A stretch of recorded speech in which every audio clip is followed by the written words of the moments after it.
Yeah. He's big. He's bigger not than skinny. Mitchell. They locked up Mitchell because he got a taller guy, but he found a way to score it. This man is not small at all. yeah. What is he said? He's 6'10". He's 6'10". What's he classified as? A shooting guard or power forward? They play him point. Oh yeah, he does. They play him point, but he's big enough to be a power forward. He's big enough to be a center. That's true. Man, fuck that. He scored one damn point, dog. One damn point. You're the National Basketball Association. You scored one damn point. Come on, dog. Like, look, even Donovan Mitchell had a bad couple of games. Yeah. And I said this earlier during the podcast. Even Donovan Mitchell had a bad couple of games, but guess what he did? He still tried to set up plays. Still try to facilitate the ball, and that's what you got to do if you're just not shooting right. He was a non-factor. What the fuck was Ben Simmons doing? Exactly. I mean, I saw the score sheet, and it was like, what was it? Joel Embiid had 20-something points. JJ Redick had 20-something points. Yeah. Somebody else had 20-something points. Yes. And then at the bottom, it showed Ben Simmons 1 point.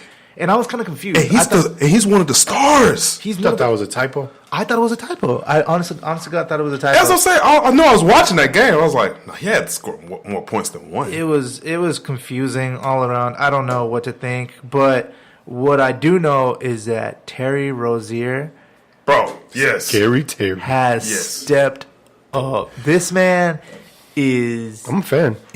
I'm a fan too. And it all started from Drew Bledsoe.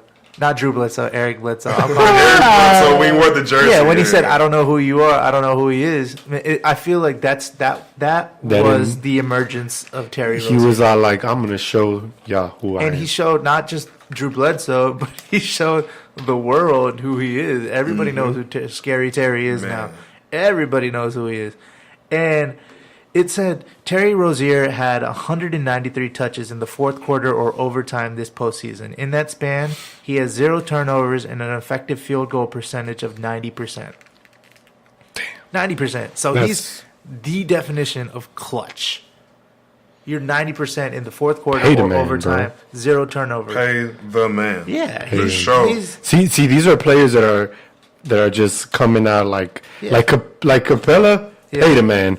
Terry, pay the man. Yeah, dude, Capella was go ahead. Yeah. Beasting last night. Yeah, I mean he always shows up. He gets his little quiet double, but last night though specifically, them blocks and then on the transition run. That's what you want. You want dunking on boys. You want a big return on your rookies, because you're not paying them that much. But what makes me so happy is that the improvement from last year, and the year before that, monumental improvement.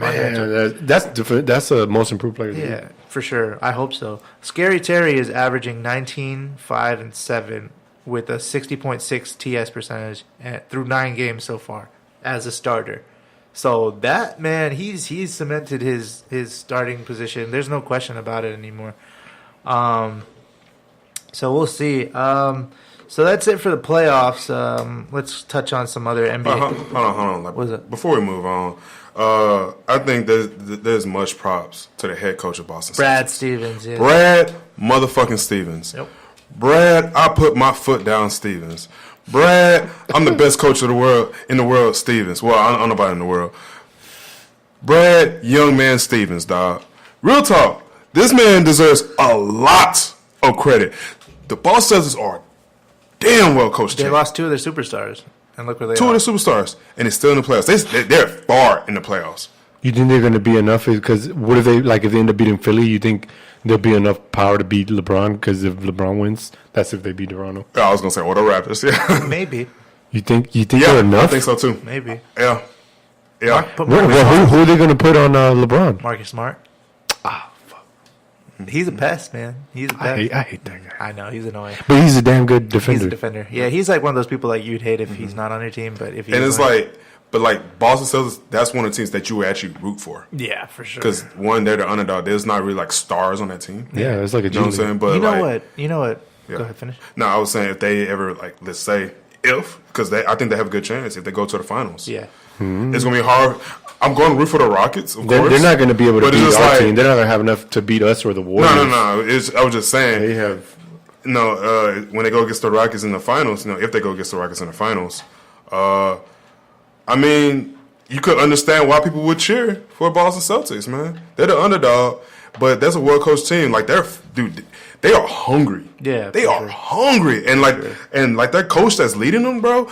I don't know what he's doing, but he's a genius. They got a lot of fresh legs on that team though too. Besides Al Horford because he's a vet. Yeah. But I mean, they got Rozier and all them and Tatum. A lot of young guys. They're all young and they got heart, and then they're young, and then they're quick, and they got game. You know what? I was thinking about. This might be thinking too far ahead, but how is that rotation going to look next season? With Kyrie and Gordon Hayward coming back? Somebody got to be 6 minutes.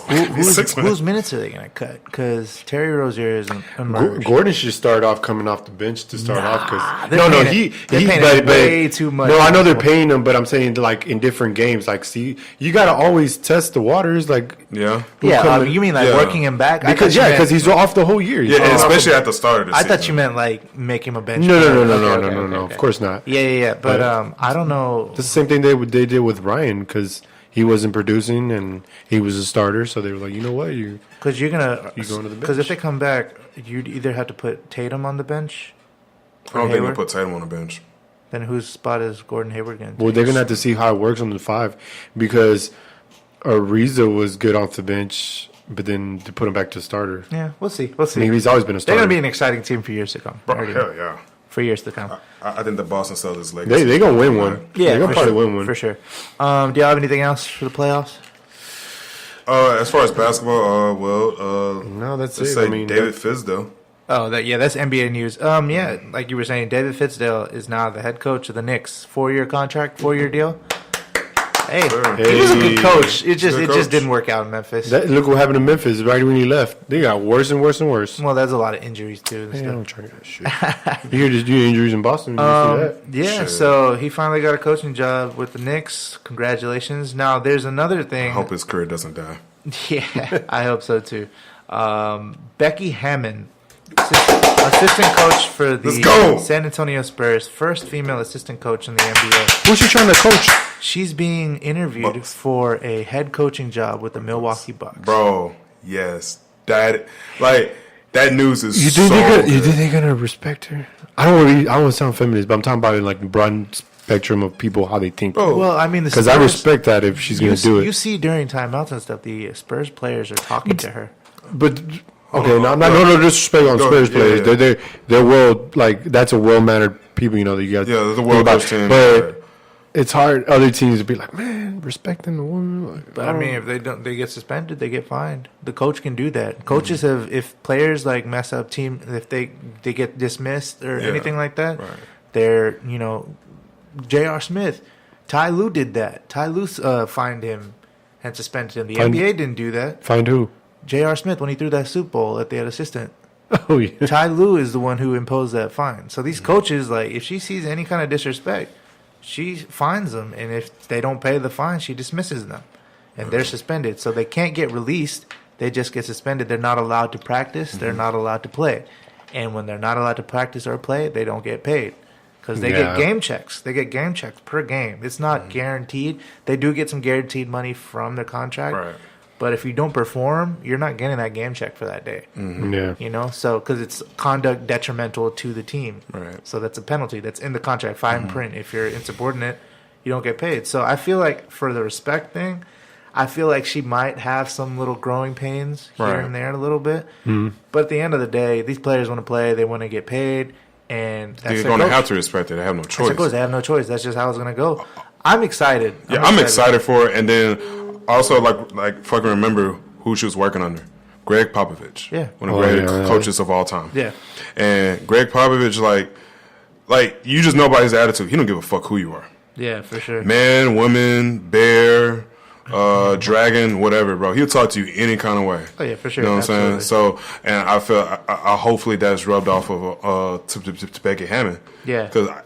I honestly hope the best for her. Nothing but the best for her. I think she's going to do great because Bucks is already good. Yeah. You know what I'm saying? Bucks are already good. So she just has to expand on it. That's it. So those are the two main coaching news in the NBA. We also have some other stuff. LiAngelo Ball, famous son of LeVar Ball and brother of Lonzo Ball. I almost forgot his name. He wasn't invited to the combine, contrary to popular belief. Everybody thought he was going to go to the draft and be as big and polarizing as his brother. He wasn't invited to the 2018 draft combine, so he's planning on holding private workouts. Do you remember when his dad was like, I want to get all three of my sons on the Lakers? Yeah. He lost a big piece of leverage with his second son not getting invited to the combine. This is the son that he said was probably not going to pan out in basketball. Do y'all remember that? When he was like, of my three sons, I don't think LeAngelo is going to do that well, but he's the most handsome of the sons, so he's probably going to get like a modeling gig or something. That probably crushed his kid's soul, and now he's not being invited to the combine. Like, I don't know, his basketball dream just got shat on big time. So we'll see that now. Okay, and what's up? Quick question. So LeVar Ball never played like in the NBA, right? He played college, right? I think he played college. I think he played some NBA, but he wasn't like good, noteworthy. Okay. So, Okay. Yeah. No, I'm just trying to put that out in the world. Yeah. Yeah. Go ahead. So a subject that's very near and dear to you. There's some new Kawhi Leonard news. There's a report saying Kawhi Leonard's agency family not fond of San Antonio. This is an article from Jeff Garcia from Spurs Zone. He said, toss this one in the mounting pile of rumors concerning Kawhi Leonard's future with the San Antonio Spurs. According to an article from Business Insider, their source said Kawhi Leonard's agency and family are not fond of Texas and point to San Antonio's small market reach impacting Leonard's marketability. A league source told Business Insider that Leonard's agency and family have never been fond of Texas and feel that San Antonio, a small market, has hurt Leonard's marketability when it comes to sponsors. That same source said Leonard's shy personality is more to blame for his inability to get more sponsorships than San Antonio's market size. The source with knowledge of the Spurs disputed that claim. The person who was never aware that Leonard's camp was ever unhappy with San Antonio. So what I read about Kawhi Leonard is he is managed by his uncle. His uncle is a family, he's very close to him, and his uncle kind of manages the decisions and stuff. And so he's got into back and forths with San Antonio, with the Spurs organization a lot of times. It's I don't know, man, because Kawhi Leonard's sister, manages his official Instagram page and has been on the record stating he loves Texas and respects the Spurs. So I don't know what's going on. Ultimately, if the Spurs offer or don't offer Kawhi the $19 million extension and whether he accepts or not, will answer all questions surrounding this unusual situation. And that's what we're going to wait for. I don't got time for rumors. Yeah, you just got to hear from him. Yeah, I got to hear. None of that his camp shit. He doesn't talk like that though. He doesn't talk. Well, I need to hear something definite. I want to hear his face. I want to, just like LeBron said when he was like, if you don't hear it from my mouth specifically, don't believe it. That's just plain, and that's what you want to see because you're like, hey, you heard LeBron. And me telling him, hey, you heard LeBron, that's automatically saying, oh, LeBron said it. Yeah. I don't know. We'll see. So that's it for NBA. Let's go to the Texans in the NFL.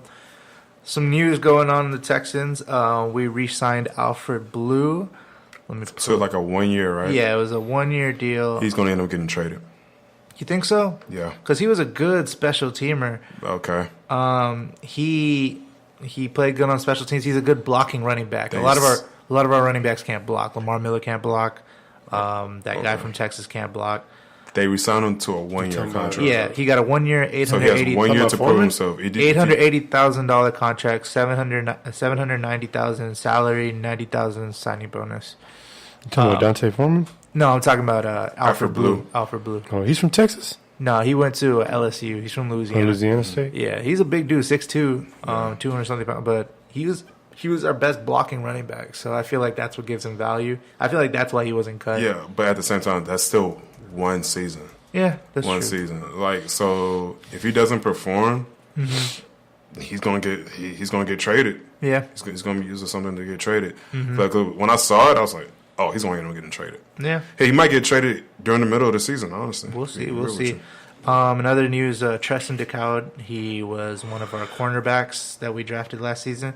They're moving him to safety, which is kind of interesting because we drafted a safety in the draft